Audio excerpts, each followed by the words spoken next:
not explain, say there's a difference between perfection and excellence to me, because the idealist in me and the whatever that is that wants things just to be perfect, because God put eternity in our hearts and I'm longing after that, but we're still in a fallen world and I am not.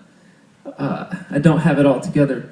So there's a desire to go after the ideal, so if it can't be ideal, then I'm like, oh, forget it. It's not going to be perfect, so let's just quit right here. And that's a dangerous thing in life. And I've been guilty of it in my past. And so excellence to me, I can think of an example last year, beginning of 2011, and you know, we all have our own story of struggles and ups and downs, and no matter how big or small it is, it's still a struggle. And so for me, I had gone through a lot of ups and downs in my career, and I remember sitting in my room and kind of starting over in a sense, and I feel like I already started over like 12 times. It's like, how many times do you start over? Like, but I remember so clear as day, exactly what I needed to hear, and it was as if God like just kind of whispered into the depths of my soul. And I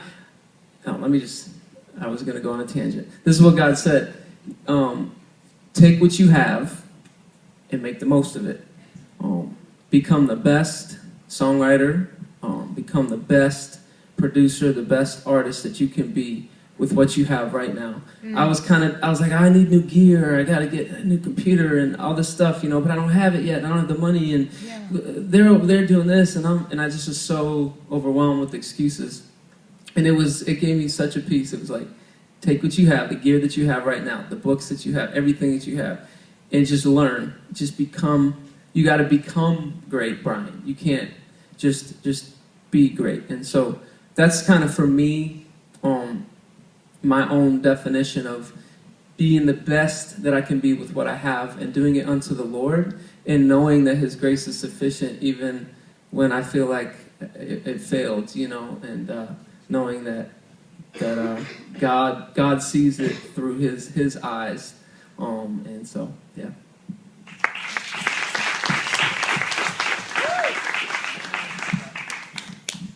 I think my definition of excellence is understanding the standard and reaching beyond that. To understand what the standard is and to reach beyond what the standard is. And so for me personally, as an artist, as an MC, as a poet, as a singer, as whatever, reaching beyond and pushing a little bit more than just what's I think is good. So just an example would be like, okay, the standard is to graduate from high school. Excellent would be like, you know what I'm saying, graduating as valedictorian. Now check it though, like, because this is dope what B said. Like, striving towards it doesn't necessarily mean that everybody's going to graduate valedictorian, but it's the strive that I'm really talking about, that drive and that push. And so for me, it's kind of the same thing. Like, excellence is not learning 3 chords on YouTube on guitar and then calling yourself a musician. That's not excellence to me personally, because it's a diss to us that actually take time to actually study and get this thing down. Now, not saying that you can't like be good with your 3 chords, but don't settle for the 3 chords though. You know what I'm saying? And don't call yourself a musician and put out like 10 songs with those 3 chords. And so I have a responsibility with the gift that God has given me to cultivate that gift, to do the best I can do, as B said, with that gift. So you can't be like, okay, well, I'm gonna be just this good and that's just good enough for me. Like, always having the desire to be just, it's our offering before God. So I don't want to come up like with like a Cain offering with what I do. Does that make sense? Yeah. Like, I don't want to just put something janky out there. And I don't think that's fair. Like, I think that the thing that bothers me so bad is like, just our Christian art as opposed to like the secular aspect of art. And like, you see certain things, I'm not gonna mention certain movie names, but like you see certain movies and you're like, did that mic just come down? Like, the hangover mic just came down in the screen right now? Like, that is not excellence. And so those are more like the things I'm referring to. Like, we have a responsibility because we are trying to just be a reflection of just God and His love on this earth. So we have a responsibility to try our best at what we do. And so it's reaching beyond what we just think is just, okay, that's good. And just being patient as well. not being patient to jump out or spit the next best poem, or to like taking the time to get good. It's like I feel like a lot of times we just don't want to put in the time and the training to really be great. A lot of things aren't instantaneous now, so we can easily just throw up a YouTube, or easily just, like I said, just learn 3 chords and do a song. And some of our best songs do come out of that. But what I'm saying is we have a responsibility to be dope. Like, that's our responsibility. And I don't mean like everybody's like view of dope, but being able to say, God, this is the best that I can possibly do. And I'm like, I know that I'm not holding back on what you've given me. You gave this to me, and now I want to just really just do everything I can do with it. Amen. That's good. I'd echo a lot of what B said and what Janette said. Excellence is subjective, so it's like, you know, everyone's opinion is different. Like I listen to a certain kind of music, and someone's like, that's terrible. And I listen to their music, you know, and I'm like, this is the best thing ever. You know what I'm saying? I listen to their music, I'm like, that is gross. Like country music, I'm like, that's stuff. So, my point exactly, right? You guys are angry because you think it's excellent, and so, you know, it's hard to define it, but I think a couple of things I think we need to look at to try to define excellence is not write mediocre passes. So we have excuses for stuff not being up to par.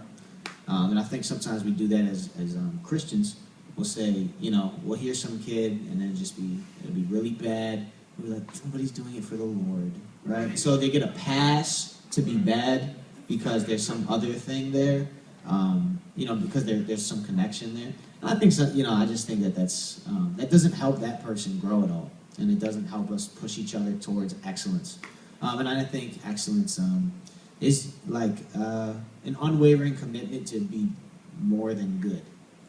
You know what I'm saying? If you go to create something, you go to do something, and you know you did good, but you could do better, I don't think you're striving for excellence. So just seeing good and shooting beyond it, like Janette said.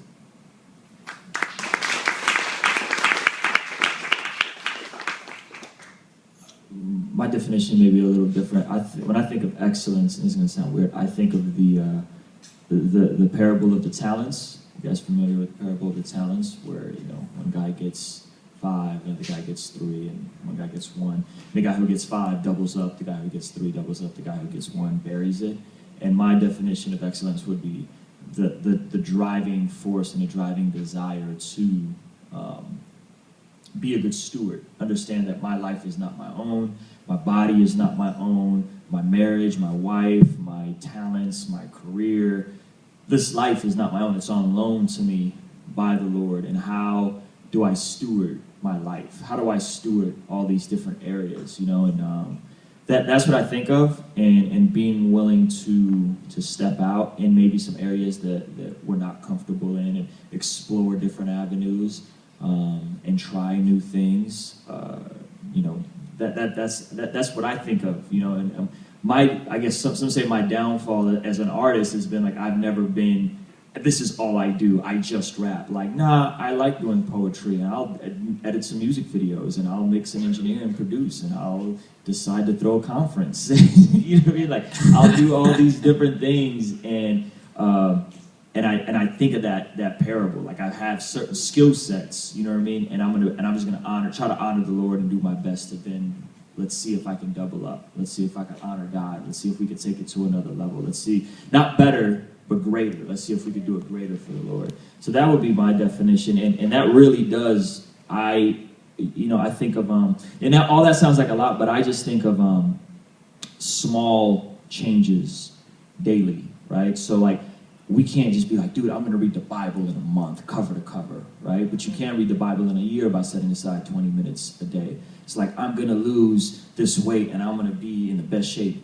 But you can set aside 30 minutes a day to, you know, a week, a couple times a week to work out. I'm going to read a book. I mean, like, we could look at that and just be overwhelmed, but if we understand that we just apply small pieces, we just change our behaviors a little bit in these different areas, we could actually really maximize our potential. And that sounds very like self-help-ish, you know, but I believe it's very scriptural. Like, I believe we're called to more. I believe we're called to be greater. I believe we're called to impact the marketplace and not just be average and suck. But we did it for the Lord. You know what I mean? It's like, nah, like we should aspire for more. So, yeah. All right, so now I want to throw it out to y'all.